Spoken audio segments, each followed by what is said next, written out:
Good morning.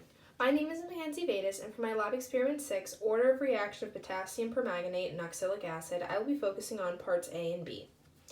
So for part A, we are mixing permanganate and oxalic acid at room temperature. So what you'll have is 3 test tubes, and you are going to take your permanganate, which would be purple, and you're going to take your oxalic acid, which would be like a yellowish kind of color, and you're going to combine them. So you'd combine them, and as the reaction occurs, you're going to be timing it, and the kind of middle transition phase is this reddish color. It's not so bold on the camera, but that's a red. So as it transitions from the permanganate, it'll go through this red color, and the endpoint that you're looking for is like the disappearance of red, and it turns into this kind of yellowy color that we originally had. It's like an amber yellow color. So basically when you start with the purple, you're going to end with yellow, and you're going to have 2 yellows, which is the oxalic acid and then the final product. So in order to go through the calculations of everything, you're going to take your milliliters that you have. So the first one we're going to look at is oxalic acid, which is H2C2O4. We would have started with 5 milliliters of that solution, and the total solution, because that also includes distilled water and the permanganate, that would round out to be about 12 milliliters. Then you're going to times it by the molarity of the concentration. So it was given, which is the 0.775 molarity or molar, and that would equal to the concentration. Now it's going to be a similar setup for permanganate, obviously. So we only had 2 milliliters of permanganate, and we're going to again divide it by the total amount of solution that we'd have, and we'd multiply it by its molarity, and that would give us about 0.022 molar. Now, as you're doing this, you're going to do this experiment in triplicate. So that's why it will take 3 times. We'll get 3 different values for time, and we're going to add them all up and take the average. So on average, we'll get about 300 seconds.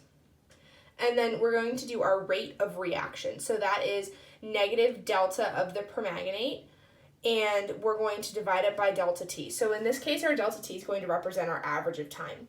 So if you look closer, sorry, it's a little farther away. If you look closer, we're going to take what we found, which was right up here, and we're going to subtract it from our given amount, which was that 0.13 molality, and divide it by the 300 seconds.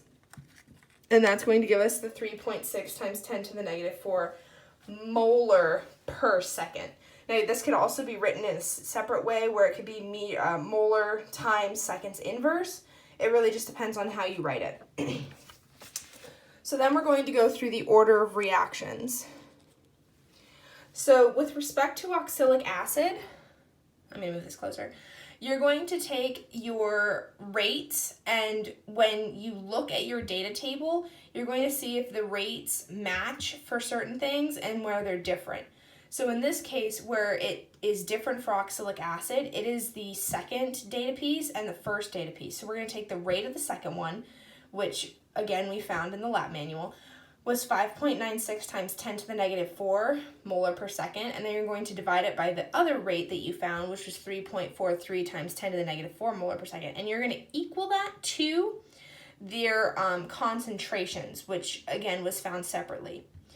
So what you're going to do is when you calculate your numbers, the reason we're putting X is because that's how we're going to find the order of reaction, and you're going to take the natural log of both sides, and once you take the natural log of both sides, you're going to get a decimal, which normally in like a lecture class you wouldn't get a decimal, but for this case you do. So you would round that up to 1. So that would be a first order. And then with respect to potassium permanganate, you take the 3.60 times 10 to the negative 4, and then you divide it by a different one. So in this case, we're looking at experiments 1 and 3. 3 was the larger one, so that one goes on top. You're going to use that to find Y, and you're going to find that it's equal to 0. Now, when it's equal to 0, you don't have to include it when you find your rate law. So in this case, 0 just makes it to 1, and you're trying to find K here. So that's when we put the X and Y up top. And I believe that is all the time we have, so thank you for watching and have a good day.